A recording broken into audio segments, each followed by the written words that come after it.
नमस्कार दोस्तों, मेरा नाम है अभिषेक और स्वागत है आप सभी का editorial with Abhishek YouTube channel में। दोस्तों, आज की इस वीडियो में हम द हिंदू न्यूज़पेपर के एक बहुत ही इंपॉर्टेंट एडिटोरियल की डिटेल एनालिसिस करेंगे और एडिटोरियल से रिलेटेड सभी वोकेबलरीज और सभी पॉइंट्स की डिटेल्ड डिस्कशन करेंगे। ठीक है, तो दोस्तों आज के एडिटोरियल की टॉपिक है डिस्क्वाइट इन नॉर्थ ईस्ट। दोस्तों यहाँ पे नॉर्थ ईस्ट रेफर कर रहा है हमारे इंडिया के नॉर्थ ईस्टर्न स्टेट्स को, जैसे कि आसाम हो गया, मेघालय हो गया, मिज़ोरम हो गया, नागालैंड हो गया। डिस्क्वाइट मतलब होता है अशांति। ठीक है, तो टॉपिक रिफर कर रहा है नॉर्थ ईस्टर्न स्टेट्स में फैली अशांति को। Boundary disputes between states should be resolve quickly.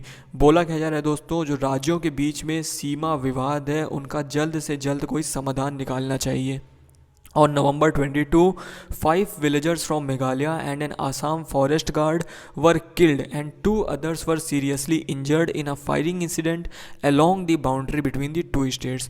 दोस्तों बोला जा रहा है कि नवंबर 22 को आसाम और मेघालय के बीच में जो बाउंड्री है उसमें फायरिंग हुई थी, जिसके वजह से मेघालय के 5 विलेजर्स की और आसाम के एक फॉरेस्ट गार्ड की मौत हो गई थी और बाकी 2 लोग जो थे वो सीरियसली इंजर्ड हो गए थे।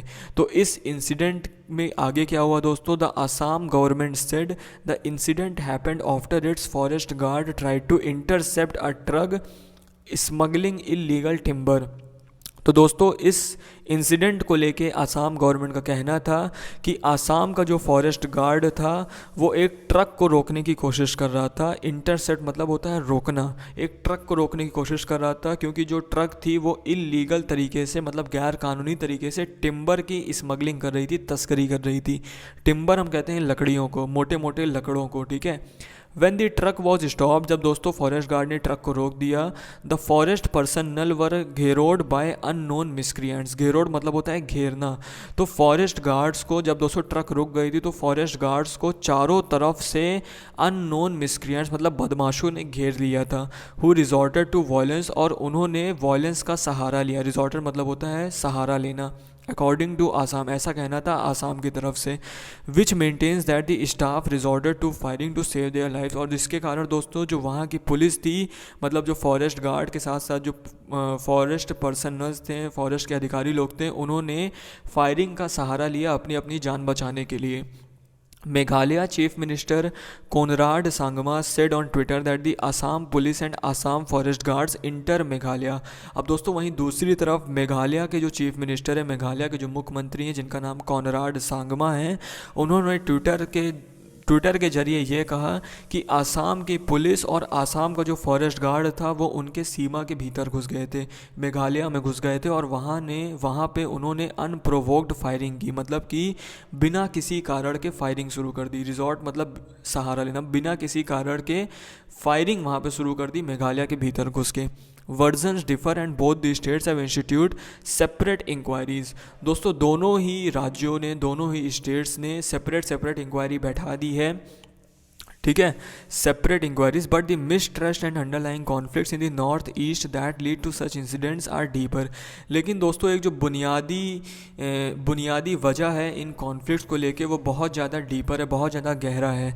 Assam and Meghalaya have a 5 decade old boundary dispute. दोस्तों आसाम और मेघालय में 5 डिकेड पुराना एक सीमा विवाद चल रहा है। 5 डिकेड मतलब 50 साल पुराना एक सीमा विवाद चल रहा है। Meghalaya carved out of Assam as an autonomous region in 1970। दोस्तों बोला जा रहा है कि मेघालय जो कि आसाम से कार्व्ड आउट हुआ था, कार्व्ड आउट मतलब अलग हुआ था एज एन ऑटोनोमस रीजन 1970 में। मेघालय जो कि आसाम से अलग हुआ था एक ऑटोनोमस रीजन के तौर पे। ऑटोनोमस रीजन मतलब कि उस समय मेघालय की एक सेल्फ गवर्नमेंट थी, वहाँ पे सरकार नहीं चलती थी सेंटर की। ठीक है, became a full flash state in 1972। और वहीं दोस्तों मेघालय जो कि 1970 में ऑटोनोमस रीजन के तौर पे अलग हुआ था, वो एक फुल फ्लैश स्टेट मतलब एक कंप्लीट स्टेट बन गया था 1972 में। इन मार्च Assam and Meghalaya resolved the boundary dispute at 6 out of total such locations along their 884.9 kilometre boundary. दोस्तों इसी साल मार्च में क्या हुआ है कि जो आसाम और मेघालय जो कि 884.9 किलोमीटर की बाउंड्री शेयर करते हैं, उनमें 12 ऐसी लोकेशंस हैं जहां पर विवाद चलते हैं। तो उन 12 लोकेशंस में से 6 लोकेशंस में अभी मार्च में जो डिस्प्यूट था वो सॉल्व आउट कर लिया गया, मतलब वहाँ पे समझौता हो गया है 6 लोकेशंस में। लेकिन अभी भी 6 लोकेशंस ऐसी बाकी बाकी हैं, जहाँ पे अभी डिस्प्यूट को सॉल्व आउट करना बाकी है। And the next round of talks was to take place soon, और बाकी जो 6 लोकेशंस हैं जहाँ पे डिस्प्यूट को सॉल्व करना बाकी है, उनको लेके अभी बातचीत तो होने ही वाली थी।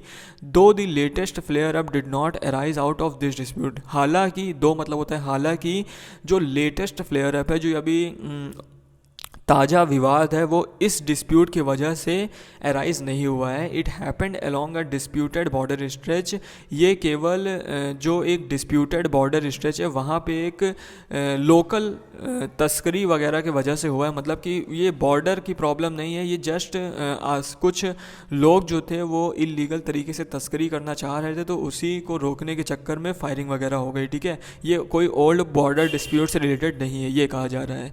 Assam has boundary disputes at various points in time with the states carved out if। अब दोस्तों आसाम की एक बहुत ही पुरानी हिस्ट्री है। जितने भी दोस्तों अरुणाचल प्रदेश है, नागालैंड है, मेघालय है और मिज़ोरम है, सब दोस्तों आसाम से ही अलग हुए थे। तो आसाम का समय समय पे इन सभी राज्यों से सीमा को लेकर कोई ना कोई विवाद चलता ही रहता है। Last year the police forces of Assam and Mizoram clash, अभी दोस्तों पिछले ही साल की बात है कि आसाम और मिज़ोरम की पुलिस जो थी उनके बीच में आपस में लड़ाई हो गई थी। इस साल क्या हुआ, आसाम और मेघालय के बीच में हम लड़ाई देखने को मिल रहा है। लेकिन पिछले साल की बात है दोस्तों, आसाम और मिज़ोरम के बीच की जो पुलिस थी वो आपस में भिड़ गई थी, killing 5 on the Assam side, और जिसकी वजह से दोस्तों आसाम साइड की 5 पुलिस वालों की मौत हो गई थी। Dozens of people have died in conflicts along the state borders in the north east over the years. दोस्तों पिछले कई सालों से नॉर्थ ईस्टर्न स्टेट्स में जो सीमा को लेकर विवाद चल रहा है, उसकी वजह से डजन्स की मतलब कि दर्जनों लोगों की मौत हो चुकी है। Union home minister Amit Shah had asked Assam to take the lead, take the lead मतलब होता है नेतृत्व करना, in resolving the lingering dispute, lingering मतलब जो कि बहुत लंबे समय से चल रहा है। ठीक है, तो हमारे देश के जो गृह मंत्री हैं अमित शाह हैं, उन्होंने आसाम से बोला है कि आप इस डिस्प्यूट को सॉल्व करने के लिए आप नेतृत्व करिए, मतलब आप अपने साइड से इस डिस्प्यूट को सॉल्व करने की कोशिश करिए। Which have their origins in the colonial cartography, cartography हम कहते हैं ज्योग्राफी में जब मैप नहीं बनाया जाता है या फिर स्टेट्स के बॉर्डर को डिवाइड किया जाता है। दोस्तों कॉलोनियल मतलब कि जब पुराने समय में अंग्रेज़ों के द्वारा कार्टोग्राफी की गई थी, राज्यों के बीच की सीमा निर्धारित की गई थी, तब से ये डिस्प्यूट चला आ रहा है। That overlooked the life patterns of local communities, और दोस्तों तब जब कार्टोग्राफी की गई थी, तब जब बॉर्डर डिवाइड किया जा रहा था, तब ओवरलुक किया गया था, मतलब कि अनदेखी की गई थी वहाँ के लोकल कम्युनिटीज़ की प्रॉब्लम्स की। ठीक है, वहाँ की जो लोकल कम्युनिटीज़ हैं, बॉर्डर्स के आसपास जो लोकल कम्युनिटीज़ रहती हैं, उनकी जो प्रॉब्लम्स हैं, तब उस समय इनके प्रॉब्लम्स की अनदेखी करी गई थी।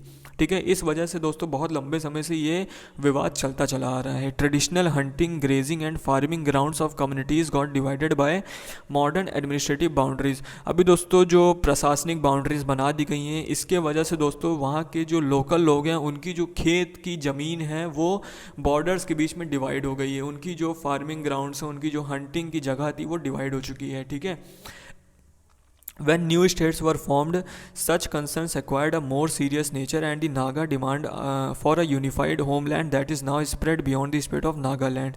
दोस्तों जब जब नए स्टेट्स बने हैं, मतलब आसाम से कभी नागालैंड अलग हुआ है, आसाम से मेघालय अलग हुआ है, आसाम से मिज़ोरम अलग हुआ है, तो प्रॉब्लम जो हुई है वो वहाँ के लोकल्स को हुई है। जो सीमा के पास लोग रहते हैं उनको हमेशा प्रॉब्लम्स होती है।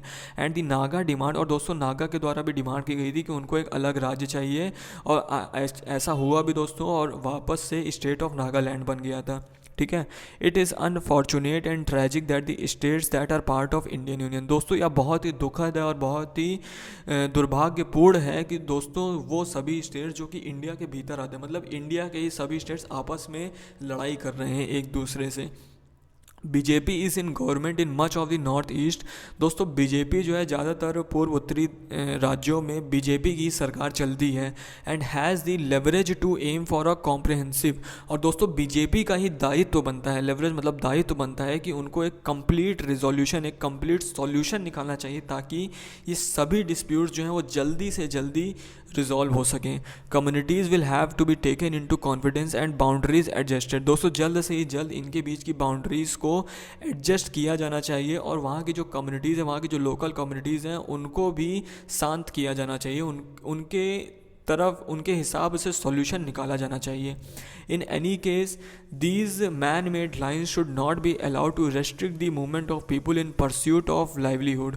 दोस्तों किसी भी तरीके से ये जो मैन मेड लाइन्स है, जो मैन मेड बॉर्डर्स हैं, राज्यों के बीच में जो बॉर्डर बना दिए गए हैं, ये किसी भी तरीके से वहाँ के लोगों की जीविका के चक्कर में जो मूवमेंट होती है, मतलब इधर से उधर जो मूवमेंट होती है, एक राज्य से दूसरे राज्य की मूवमेंट होती है, उसको किसी भी तरीके से हैम्पर नहीं किया जाना चाहिए, मतलब इन मैन मेड लाइंस के द्वारा। तो आशा करता हूँ दोस्तों आपको आज के एडिटोरियल की एनालिसिस समझ आई होगी। कैसी लगी आपको एनालिसिस प्लीज़ कमेंट बॉक्स में टाइप करिएगा। Thank you.